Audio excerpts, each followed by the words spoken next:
This session is going to be on sentiment analysis with TensorFlow. So basically, it's actually not a standard sentiment analyzer. It's going to be a special sentiment analyzer that is actually dealing with class imbalance data.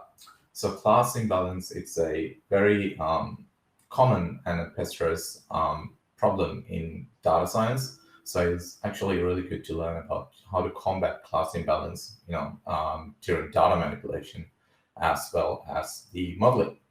And this is also, I would like to give a quick shout out to my book, which is TensorFlow 2 in Action. So this session is done as a part of the book TensorFlow 2 in Action. So if you purchase the book, you will see that on chapter 8, chapter 9, it will be about sentiment analysis with TensorFlow.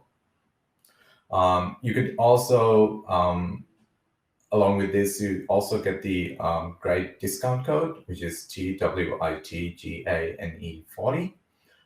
And you can get 40% off if you purchase the book.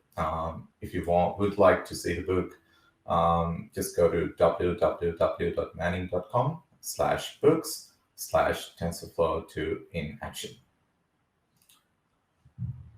Cool. So you might be wondering why you would purchase TensorFlow 2 in action. So I'll just give you a quick few highlights about the book.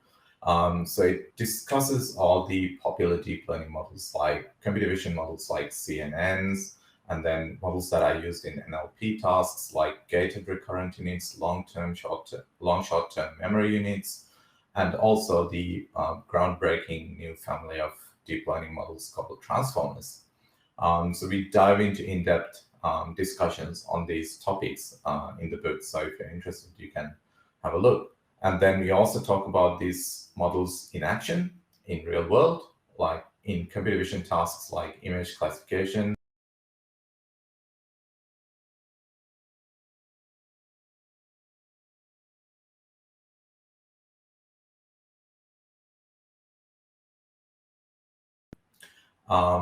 And then about this book is that it's not just about the modeling side.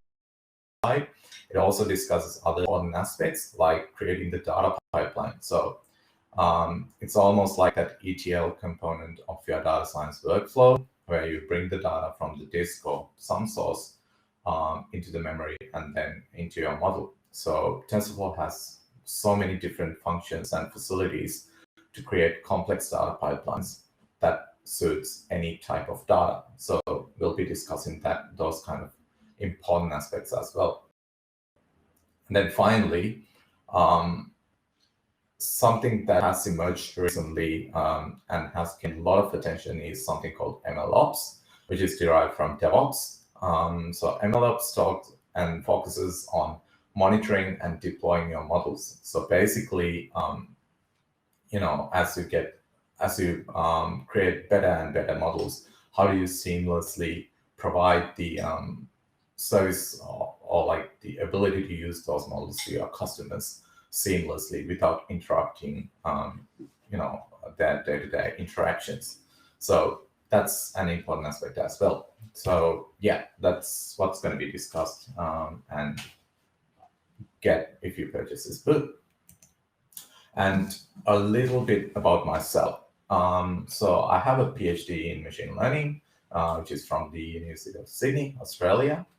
And I've been working as a senior data scientist for QB Insurance, which is a financial institution in Australia, for about 3 years now.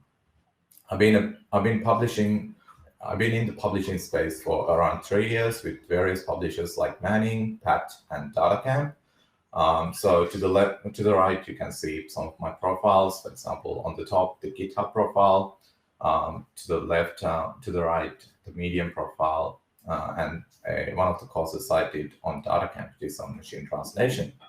And I'm also in other various contributing spaces, like on Stack Overflow, I can actively contribute for TensorFlow. I have a reader base around 1.6K on Medium. If you would like to join that, just go to @tushvi89. and on GitHub around 220 followers. So that's a little bit about me. Great. So before we dive into the code, if you want to code along with me, I would suggest installing and making sure these packages and languages are installed.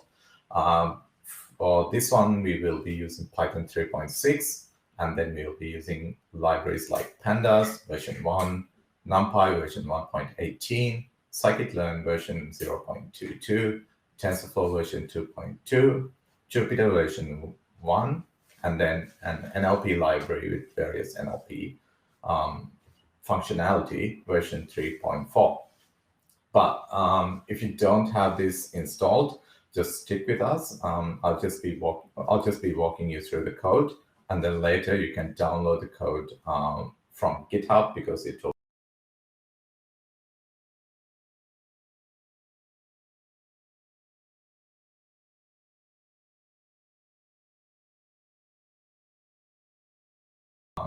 on GitHub. Great.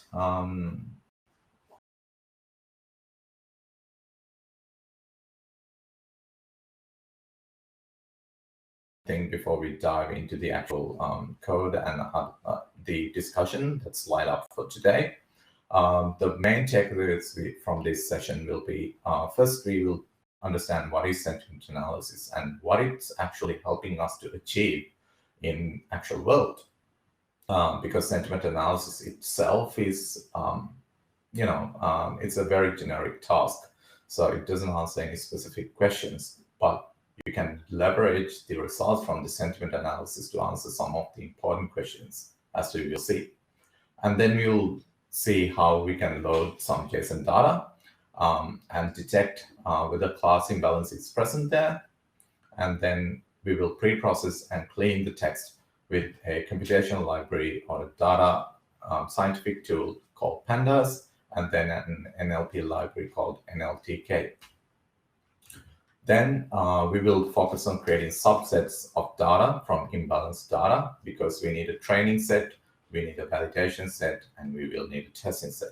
So we will explore a little bit about what kind of options are available to us to perform this task. Then we're going to discuss how to choose some of the data-specific hyperparameters that will eventually help us to define the model in a principled manner.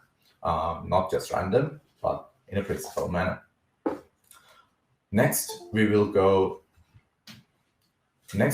talk about defining a tokenizer, which is a part of our workflow, which is responsible for converting words or actual strings to word IDs, because we need to do that.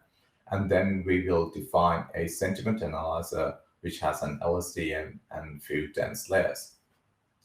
And then we will talk about training the model with attention to the class imbalance and how to make sure the model knows about class imbalance while training. And finally, we will evaluate the model to see if it can fairly identify various different sentiments in the data set. Great, so this will be the takeaway. So let's focus on the first takeaway. What is sentiment analysis? Great, so we have this diagram, right? So let's say we have a platform where we sell various products, like, let's say, Amazon. So they have products like electronics and garden products, beauty products, toys, and various other stuff. So each these colored square, you can think of it as a product. There's 4 customers, and these customers interact with this platform. So by interaction, I mean they would mostly purchase products, and then they will leave a review later about telling how they feel about that product. So let's say we have 4 different customers here. So 2 customers, they are really happy about what they purchased, and 2 customers who are not so happy about their experience. So the first customer who has purchased a pair of gloves, say, gives 4 stars. This is a great pair of gloves, keeps my hands dry for hours. And then The other person who has given 5 stars says, amazing pair of headphones. I'm going to buy another pair soon. Then we have the more unhappy customers, where one gives 3 stars, who says, it's not the best plant pot. There are minor water leaks. And then you have a person who gives 1 star, who says, well, absolute garbage. I wouldn't even recommend this to an enemy. So you can see that various customers feel quite differently about different products. And all of these reviews, they're going to be stored in a database in the backend of that platform. And then using the data stored in this database, you can perform sentiment analysis. So sentiment analysis is basically given a review, quantifying how that customer is actually feeling. So this quantification is usually a value between 0 and 1, where 1 means here the person is really happy, and 0 means the person is very unhappy about the product. So that quantification forms the foundation for sentiment analysis. So once you're able to quantify,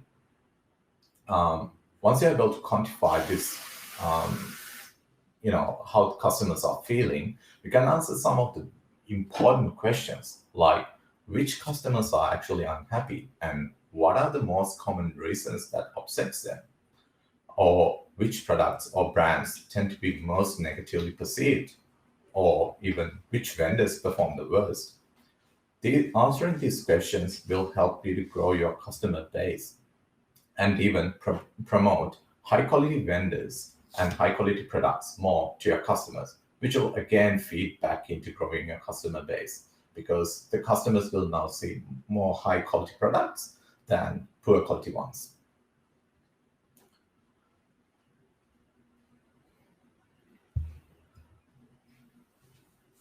Great. So no questions so far. So this is essentially what we are trying to do here, to get this square established so that we can answer these questions later if you're a business. Great. I think we have enough to dive into the code now. So let's go into the code. So this code, if you want to have a go later, that if you don't have the environment prepared yet, or like for some other reason you want to have a look later, you can use this link, which is github.com/THUSHV89/manning_TF2_in_action/tree/demo/Twitch. So you can go to this link and download this Jupyter notebook and have a go whenever you feel like later. Also, as I said, this is a part of the TensorFlow 2 in Action book. So you can see the book at www.manning.com/books/TensorFlow in Action. But you could also get all the code that is on the book for free if you go to the link that is given here in GitHub. So github.com/THUSHV89/manning_TF2in_action. So if you go to that link, you can download all the code that is there for all the chapters, because that will be always available freely. Great. So I've already discussed the topics covered. I'll just breeze through them.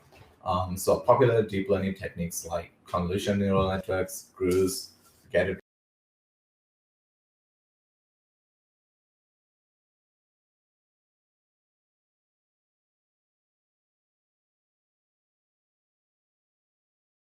analysis, language modeling will be covered. Creating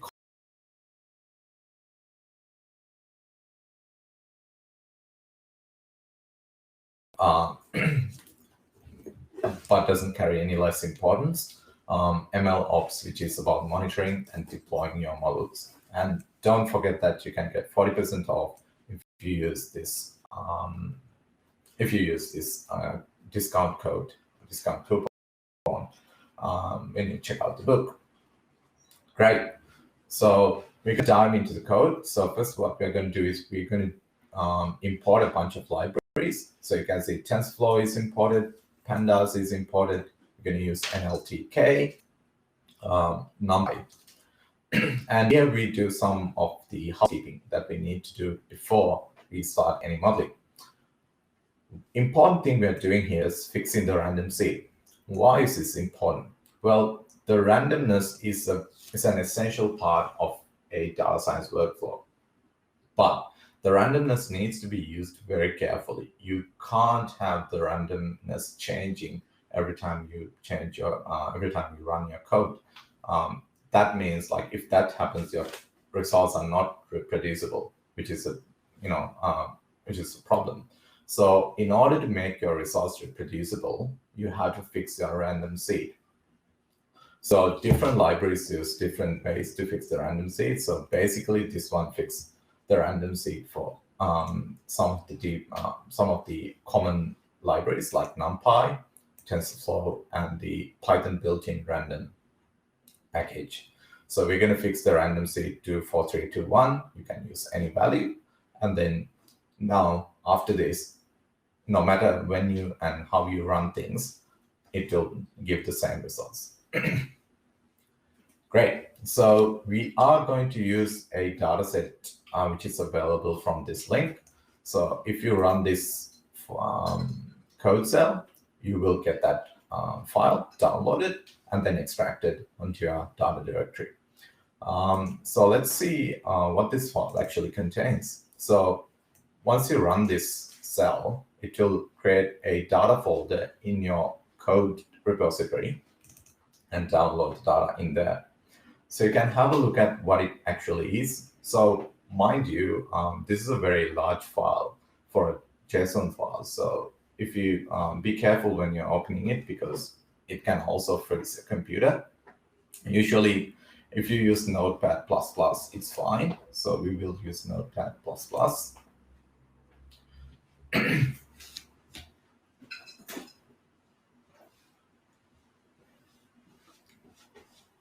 So it's going to take a little bit.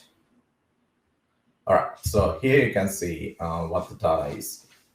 So you can see an overall score, which is the number of stars that were given by the reviewer, whether it's a verified buyer or not, when it was reviewed, and then the actual review text, which is what we are mostly concerned and what we want.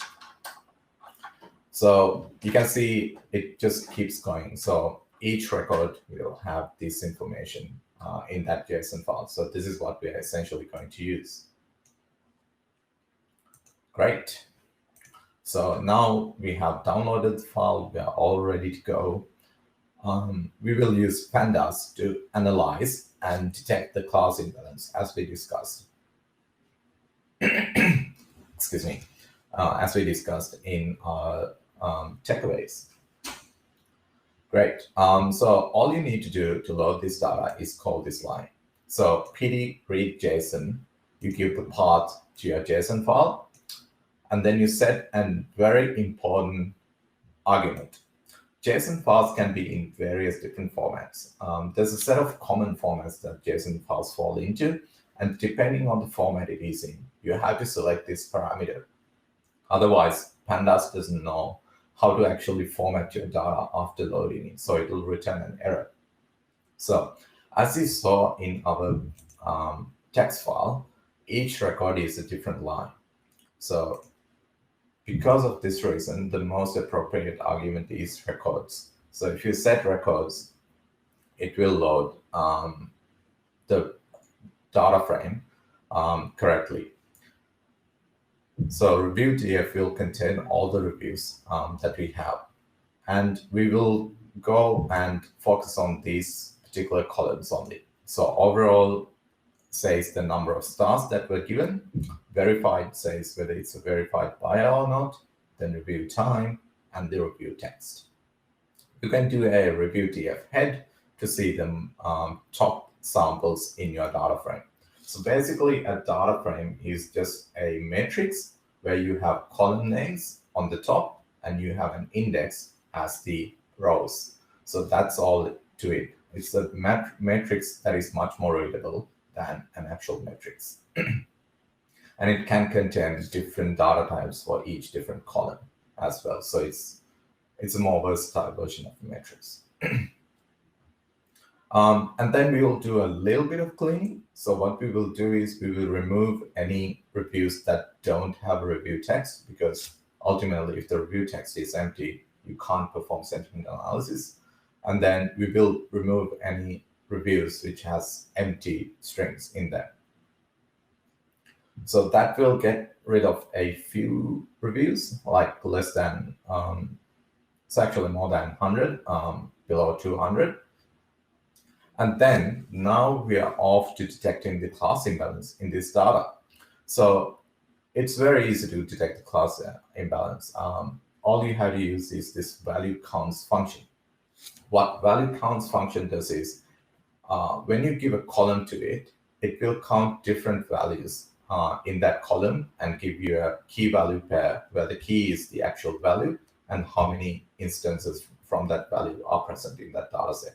So for example, if you look at the verified column, you will see that it has 332,000 verified customers and 164 unverified customers.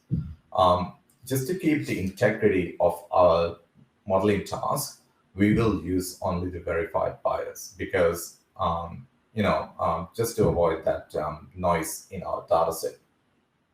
So to use verified, so we are actually quite confident that there's a lot of verified customers here, so we're not going to lose that much data by removing the unverified ones. So it's fine.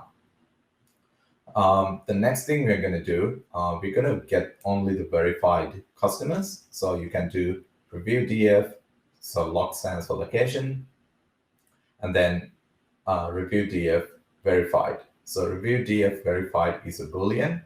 So if you pass a Boolean to this log function, it will extract the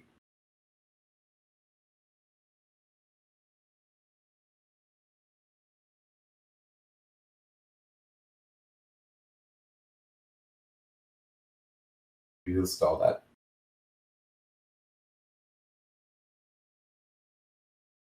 Value counts on the number of stars that were given. So this essentially feeds into our class. So you can see here, there's way too many 5-star reviews. So 222,000 reviews, whereas in 4-star ones, 3-star 27,000, 1-star 15,000, and 2-star 12,000. So you can see there's a huge class imbalance here. So yeah, essentially this is what we're going to combat in our model.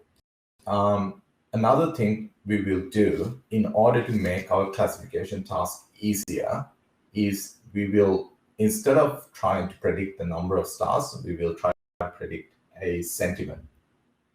Basically, we'll predict 0 or 1 for each given review, depending on whether that review conveys a positive sentiment or a negative sentiment. So the way we will do it, we will map all the 5 stars and 4 stars to value 1, and we will map 3, 2, 1 to 0. So to do that, you can use get the overall number of stars given, and then you can call the map function and pass in a dictionary. This dictionary will have key value pairs. This dictionary will have key value pairs. The key will show the actual value you have in that column, and the value will show the value that you need that existing value to be mapped. So we want 5 to be mapped to 1, and so on. And then you can do another value counts on this new data. And we will assign this to something called a label, because this is the ultimate label we're going to use. So you can see that there are around like 55 unhappy customers, if you call them, and then 277 happy customers. So the class imbalance hasn't gone away, but our data or the classification problem has become much simpler. And then we will shuffle the data set. So shuffling the data set is an important function you need to perform in order to make sure that there is no order in your data, because ultimately we're going to use a deep learning model, and deep learning models take data in batches. If you have an order in your data set, then it could be that your model only sees one single class at a given time, which is a bad thing, because it needs to be a mix of, ideally it needs to be an equal or a balanced mix of different classes in every batch. So we need to shuffle the data to make sure that order is gone and we get a nice mix of different classes of data. So to do that, you can call the sample function. The sample function, it is actually used to sample a small fraction of data from your original data frame. But if you set the fraction to 1, it will return all the data. And if you set the random state to previous random state we chose, then you will get a randomized version of your original data set. And then we will get our inputs and our labels. Our input's going to be our review text, and the label's going to be the labels we just created here. Great. So don't see any questions. It's good. All right, now we're going to go to the actual processing. So to process, we're going to use NLTK library. NLTK is a very common and standard library for natural language processing in Python. We're going to do a few things. First, we're going to get something called stop words from this NLTK library. So you can get the stop words from the NLTK library using this particular stop words.words.english. Let's actually see what's in these stop words, because that's very important. So let's just copy this line here and then print it.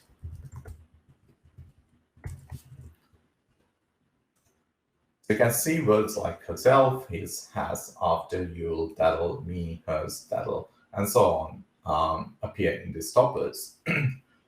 These words are actually the words that are most commonly present in a given text corpus, but doesn't carry that much information. I mean, it's very easy to test whether that is the case, because all you have to do is come up with a sentence, remove these words, and see if you can still infer the meaning. And if you can, well, the words you removed are stop words. So these words have been found to be the most sort of uninformative words in a given text corpus. But you can see that we are actually removing 2 words from that. So this actually brings us to a very important point. You shouldn't use the stop words as it is without giving it thought, because depending on your use case, the stop words will differ. For example, in sentiment analysis, the word not and no are very important, and they can actually flip the meaning of your review. For example, this game is great is completely opposite of this game is not great. So you need to make sure those words like not and no are present and not ignored from your reviews. So that's why we remove these terms here.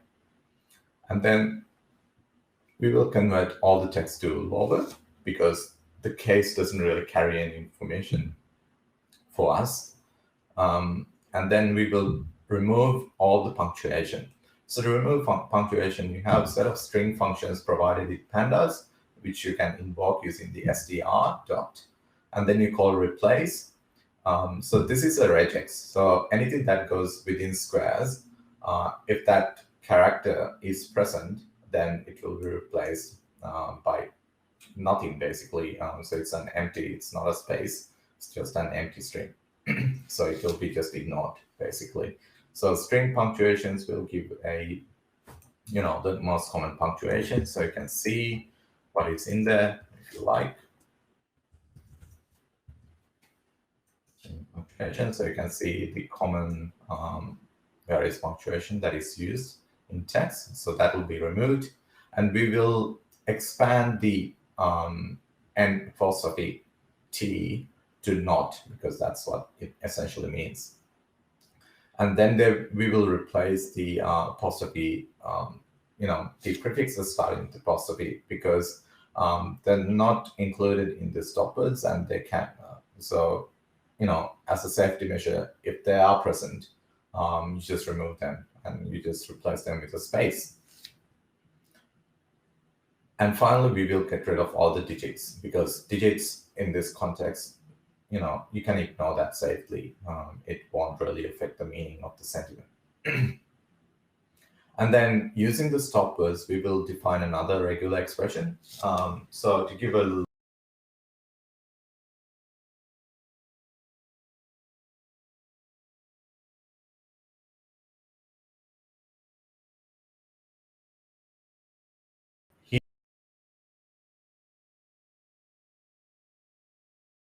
stoppers are present, we just need to remove them. So if you use this particular regular expression, so let's actually look at what it looks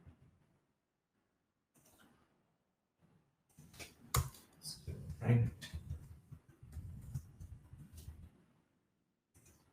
So you can see it's starting with this parentheses and colon, and then you have all the words separated by space, this character, and then space.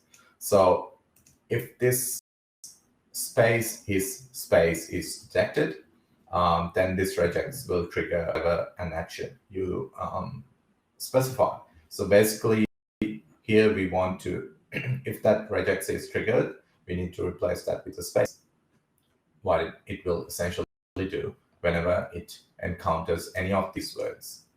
So this character essentially means all. So all the words combined with all logic to replace all the stop words. And then finally, we will split the data by space, because we've removed all punctuation. We don't have that noise in our data. Everything is nicely delimited by a space. So now we can use the split function to split the words by space. So if you run this, it'll take like 2 or 3 minutes. I mean, in the book, I should say that I use a much more complex flow in order to save time here, because it takes around an hour. I didn't want to wait here. So I actually simplified the process. But if you're interested in knowing more about things like using lemmatization, using part of speech tagging to clean your text, you can refer the book and chapter 9 of that once it is available. So yeah, once you clean the data, this is what you will get. This number is basically the index of your data frame, so don't worry about it. It's in a random order because we shuffled the data initially. And then now we have nicely cleaned text, which is actually in the form of a list where each element is a word in our data set, which is exactly what we need. Let's print some data along with the actual data and then the process data.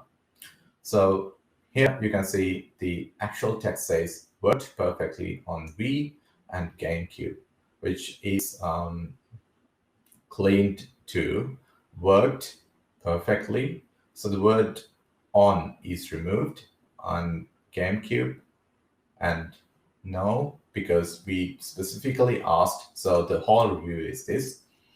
So we specifically asked to keep no, the word no. So it is not ignored. So it is there. No issues, compatibility, loss, memory. So words like all, of, with will be gone, and everything is converted to lowercase, which is exactly what we need. So you can go through this text and see, what actual differences are between the actual and cleaned. And now we can perform an important splitting the data into training, validation, and testing. So the purpose of each data set is as follows. The training data, obviously, you use that to train your model. And then you have a validation data set, which you use to measure the performance of your model. So while measuring the performance, by measuring the performance, you can essentially decide when to stop your training, because if you train for too long, then then it can lead to overfitting, which is trying to memorize the instances of the training set instead of memorizing the patterns that actually drives the whole data set. So that's a bad thing. So we need to stop the training before that happens. And by measuring the performance on the validation set and stopping the training when the validation set performance stops increasing, you can prevent overfitting. And then you have a test set. The test set is completely and entirely unseen during your training process. It should be kept separate. It shouldn't be involved in anything in the training process. So it's basically used as a proxy to measure how well your model will perform in unseen or unknown environments once you deploy your model. So you need to keep that separate and away from all the training. So what we're doing here is a little bit of a complex workflow. So basically what we're doing is we're creating the validation and the testing data sets with equal class balance. And then we are using the rest of the samples as the training set. So to do that, so you define train fraction first. So this train fraction, that is what will be left in the training set. But if you remember, the two different classes, they don't have the same amount of data. There is a class imbalance. So because of that reason, we need to be more careful about the minority class than the majority class, because if you set the fraction incorrectly, you can end up with no samples in your training or validation data, depending on the way you define it. So all the computations we do here is fraction left from the minority class, not the majority class. For example, 80% of the minority class, which is the negative sentiment, will be left in the training data. So that's how we compute, the data that goes training set, validation set, and test set. So it's basically simple data manipulation. It looks long, but it's really something simple. You get the data with negative or zero label here, data with positive label here, and then you compute that fraction or the number of data points we need to keep in the valid data set and the testing data set. So this is for, this defines how many of the minority class left in the validation set, and this how many of the minority class is left in the testing set. And then after you define this, you just get that amount of negative instances from the whole data set, that amount of negative, and then equal amount of positive instances in the test and validation, and you leave the rest in the training set. So you need to also understand that there are other ways of doing this, like stratified sampling. In stratified sampling, you basically preserve that class imbalance when creating the data sets. It is a good technique if you are really concerned that your training data needs that,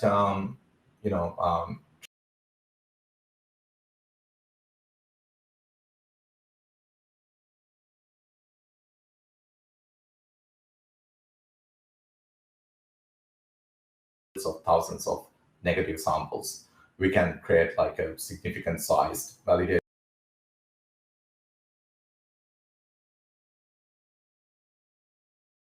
equal. So that's why we are going with that strategy.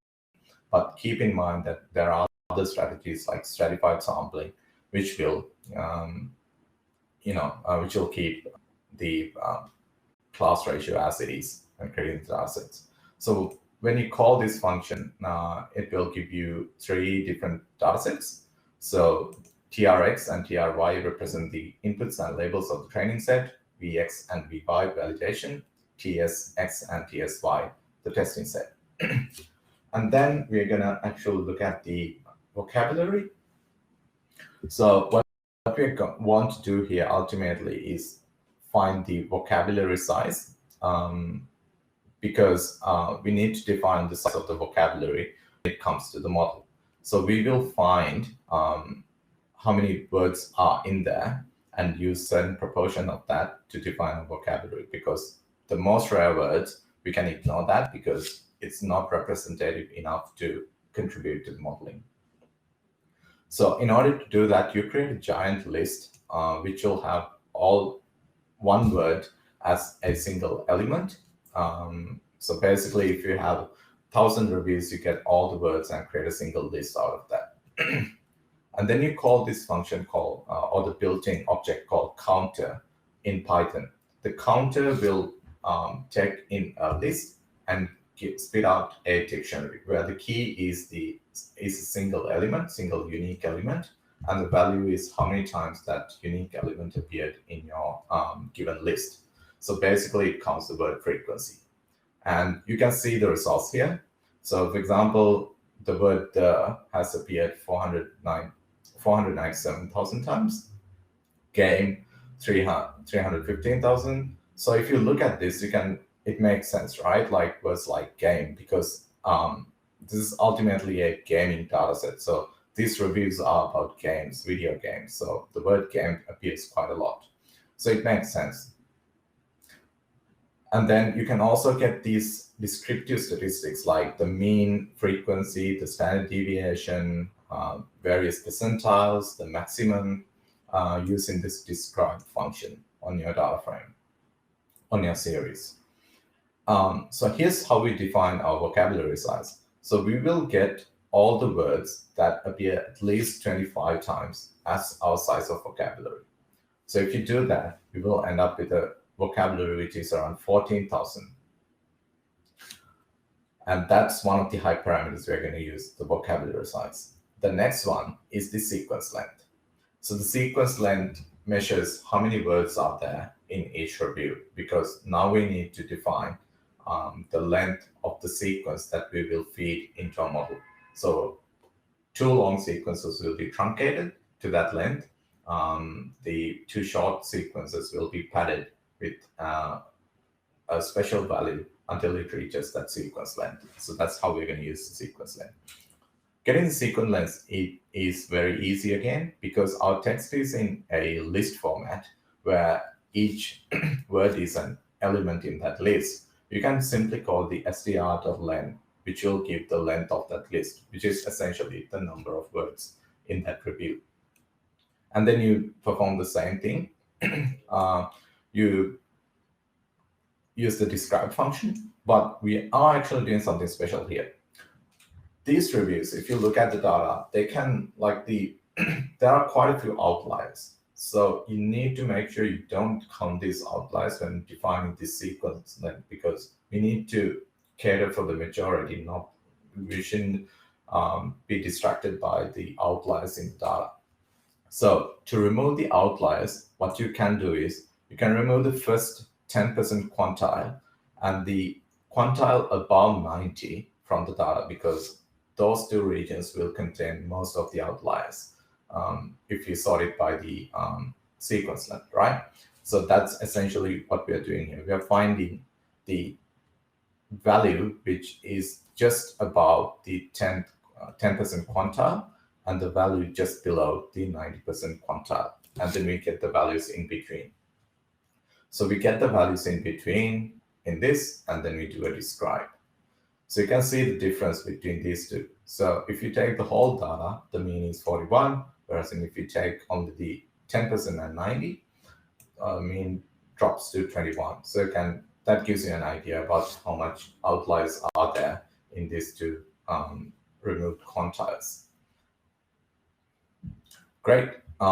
So from that, we will define 2 sequence lengths. In fact, we will get the 50%, and we will also define a maximum length. So basically, this means breaking our training data set into 2 different sets. So there will be a short sequence set, which will consist of reviews that are less than or equal to 15 words. And then there will be another set, which is long sequences, which can contain any number above 15. But we will be truncating it to 30, because around at least 75% of our reviews fall under that. So we will use a maximum length of 30 to make sure that we are not creating super long sequences, which will ultimately cause you to run out of memory when you're training the model. Great. So just again, a quick reminder, this is part of TensorFlow 2 in action. You can go to this link to get the book. You can go to this link to get the code for this book for free. And it teaches quite a bit about TensorFlow, like how to implement deep learning models, how to use them in actual real-world tasks, creating complex data pipelines, and monitoring and deploying your models. And don't forget the discount code, which is TWYTGANE40 to get 40% off. Now, we are going to define a tokenizer. So a tokenizer basically converts us. So remember, like if you go up, our text is in this format, right? So it's a list of words, but models don't understand words. Models understand numbers. So to do that, first we need to convert these words to numbers. The way we do it usually in NLP is you just assign a unique ID for each unique word and represent the sequence using the IDs instead of words. So we're going to use the n vocab value we defined earlier, which is the vocabulary size of words appearing more than 25 times. And then you define something called an OOB token. So this is important because all the words that are not considered by this n vocab value will be replaced by with this OOB.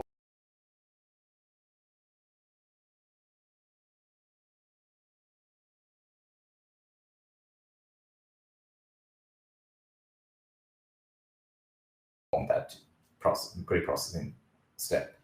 So with that,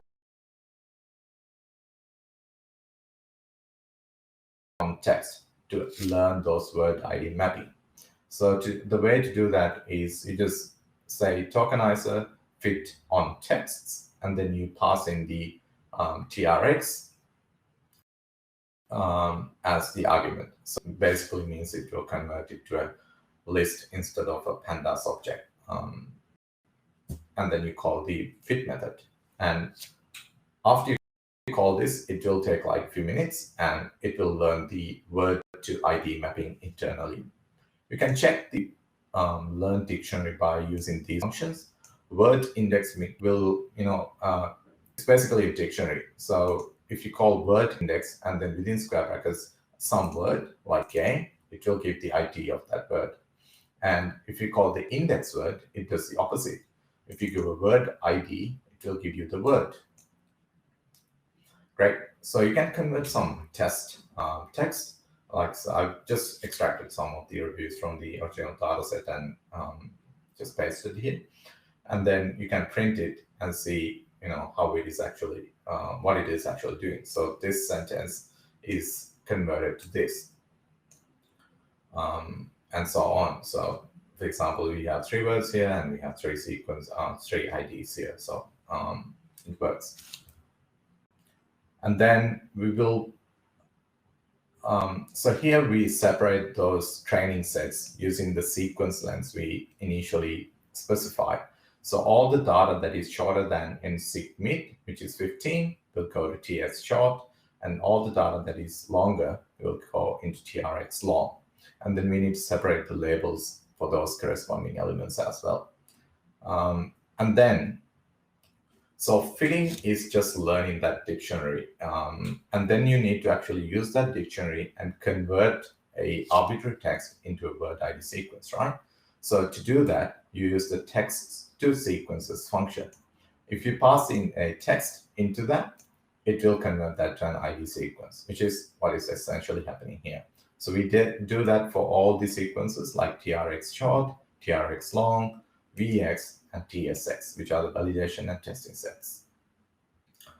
And then finally, we come to the final step of our pre-processing, which is padding the sequences. So basically what we're doing here is, so right now we have variable length sequences, right? So because they're free flowing text, they would never have the equal amount of words between them. So we need to, but before we feed that into a model, we need to bring it to a fixed size because models consume matrices.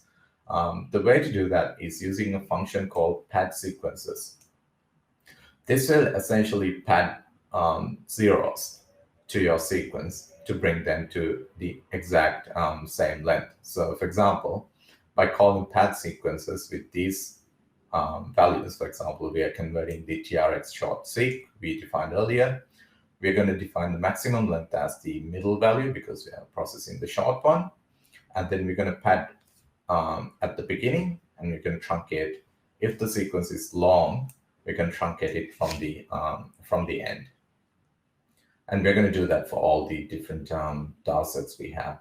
And here you can see one of the results that has been given spat out.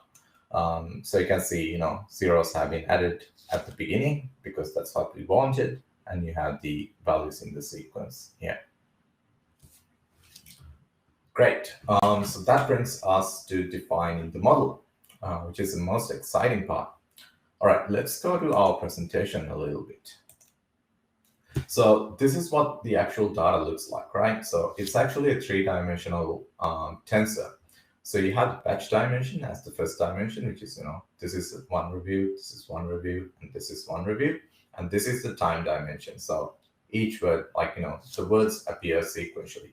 So that sequence dimension or the longitudinal view of the data is considered as the time dimension. So this is the first word, the second word, the third word, and so on. And then you have a feature dimension, which is basically one here. But as we define the model, you will see that we will be using this feature dimension. And to see the LSTM model, LSTM models, so what we're going to use is an LSTM model. They're a great type of models to process sequences like, reviews. So what they do is they hop from one input to the other like this.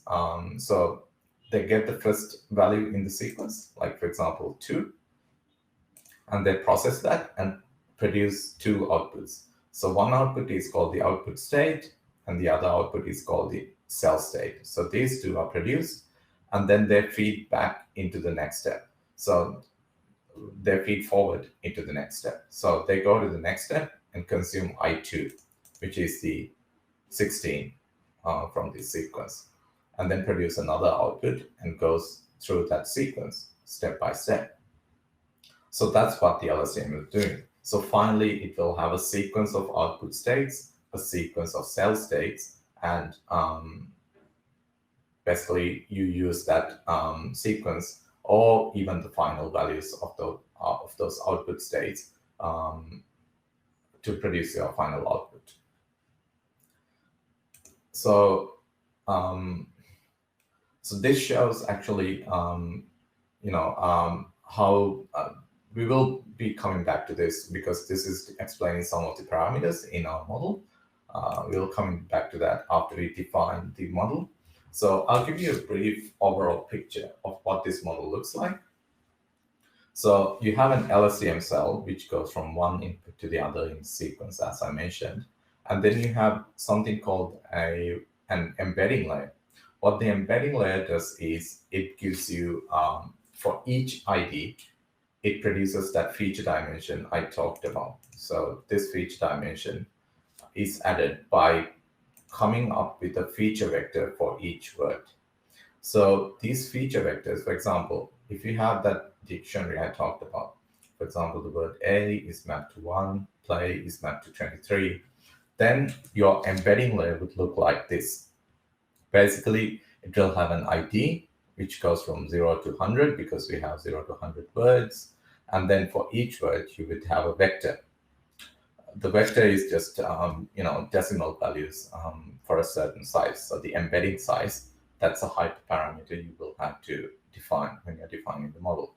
So if you define the embedding size to be 20, then you will have a vector with 20 elements. So you get this vector basically and present that to the LSTM. So here I have a combination of zeros or ones. Just ignore that. You can consider that as a set of decimal values.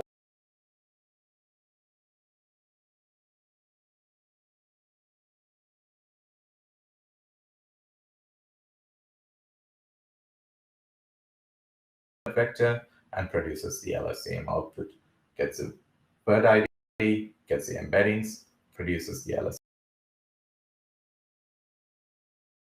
After doing this, it will get the final. There is a masking component.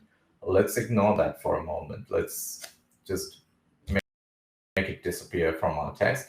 So in this case, you will go up to this final LSTM cell, get the output, and feed that to a dense layer, and then you will have a final layer which have a single element in it. I know it's a little bit complex, but we will go through this in the code. And so this masking layer, it basically masks out the zeros, because the zeros is something we added as a numerical requirement, right? So we don't really, the zeros don't carry any information, and we don't want our LSTM model to learn about those zeros. So to mask out these zeros, you can use a masking layer. So basically, you just, if the mask is equal to 0, like here, you don't use that LSTM cell. You use the previous one, which had a mask of 1, and use that one. So that's what the masking layer helps you to achieve. But all in all, it's the LSTM cell that goes from one input to the other, gets the final output, feed that to a dense layer, and then feed that to a final dense layer, which will produce whether it's a positive sentiment or a negative sentiment using a sigmoidal activation. So it has only one node, and it will produce some value between 0 and 1. Great. So here's how we define the model. So we will define a sequential model. It will have that embedding layer. So when defining the embedding layer, you have to give several important arguments, like the input dimensionality, which is n vocab plus 1. The plus 1 is required because we have added the 0, which is not a part of the vocabulary. So there's one additional element in our vocabulary, and we are accounting for that in this plus 1. Then the output dimensionality, which is 128. So the output dimensionality is basically this size. So the embedding size is the dimensionality. And then we will mask the zeros, as I told you. So if the value is 0, that is not used in the final computation. And you have the embedding layer, which will produce, for a given sequence of word IDs, a sequence of embedding word vectors. And then you have an LSTM model, which is 128 units. So basically what it means is, so this green vector, it will have 128 elements. So the higher that number is, more representative power the LSTM carries, and the more it can memorize as it processes long sequences. So that's the benefit of higher values, but that comes with additional memory and computational complexity. And then we have this return state and return sequences arguments. So both are set to false. So remember that I told you we'll come back to a certain slide. So that's this slide. So these two arguments define what kind of an output finally produced by this LSTM.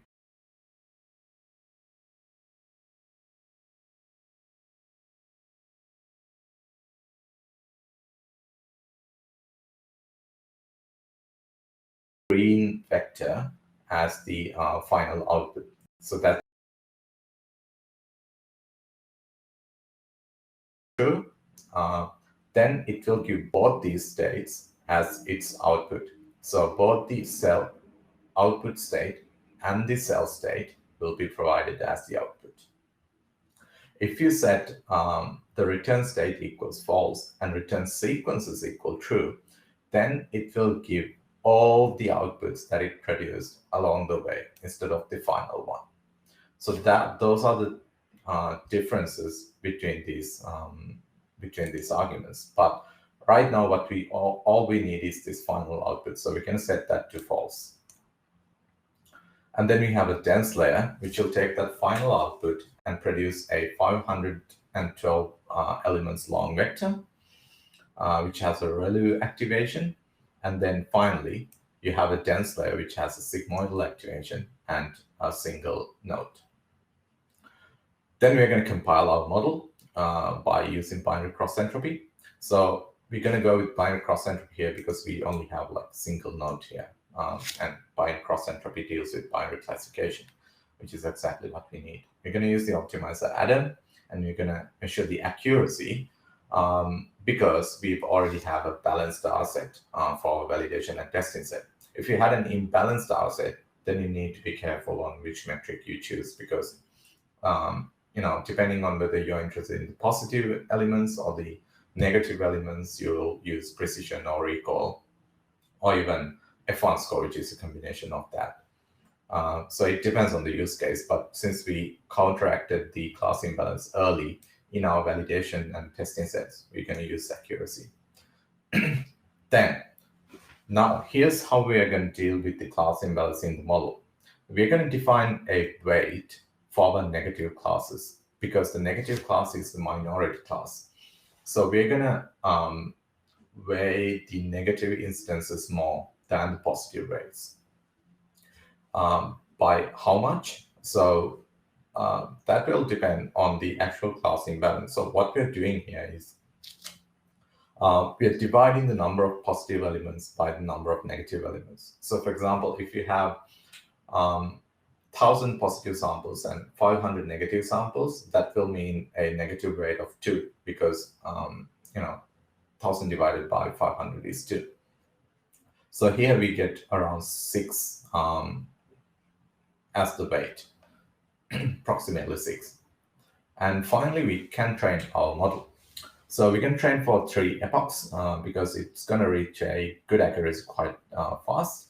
And we're going to use a batch size of 128. We will define the number of short elements and long elements like this in our training set because we need that to define the number of iterations. And the short ratio as the number of short divided by number of short plus long. And for each epoch, we're going to compute the number of iterations we need to go through. So that will be number of short elements plus long elements divided by batch size in our training set. And for each iteration, here's what we're going to do. So we are going to choose one batch randomly from either the short training samples or the long training samples. How much we choose from each will depend on the short ratio, like how many short sequences we have, basically. So if the number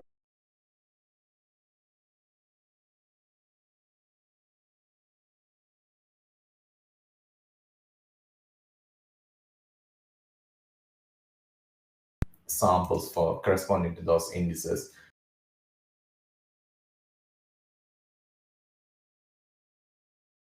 going to go with the long one. And this way, we just try to get data from both long and short sequences in the training set, and then train our model, right? So it's random, and you keep getting random data depending on how much data is in there, which is defined by this short ratio. And then when defining the model, here, so for the class 0 or the negative ones, you give a weight of neg weight, which is 6 here. And then for positive, you just keep it as 1. So this means that when computing the loss, the model will weigh the negative samples more, which will lead to a fair attention to both positive and negative samples the model sees in the long run. Yeah, so that's all you need to do. And one other thing I would like to mention is if you look at this short ratio, you will see that it's very close to 0.5 because we chose the sequence length quite principally. We looked at the percentiles and chose the 50% percentile as our short and long separator, right? So it should have close to 0.5 when you separate the data actually. So yeah, once you train them, you will see an accuracy around 81, 79, 81, which means we are actually measuring the accuracy on a. So this accuracy is measured on the validation set, which is a balanced data set, and you get like 80% accuracy, which is very good. Yeah, so you can try other techniques. I discuss other techniques in the book for sampling data from this variable sequence lengths. So you can have a look at the book if you like. In order to test the model, it's pretty easy. What you do is model.evaluate, and then you pass your testing set and your testing output, and just run that. Actually, yeah, so we need to use the actual process data, which is this one. Sorry about that. Yeah, so now you can see the actual test set gives around 81% accuracy, which is on par with what we've seen with the validation set, which is a very good sign. So we now know that our model is equally good at identifying negative and positive sentiments. So yeah, sorry I ran a little bit over time. But yeah, this is the end of the sentiment analysis session. If you're interested in learning more about these kind of topics, I would recommend you to check out the TensorFlow 2 in Action book, which is available at manning.com books/TensorFlow 2 in Action. If you would like to check out the code for free, you can go to this link, which is in my GitHub repository, and check out the code as well.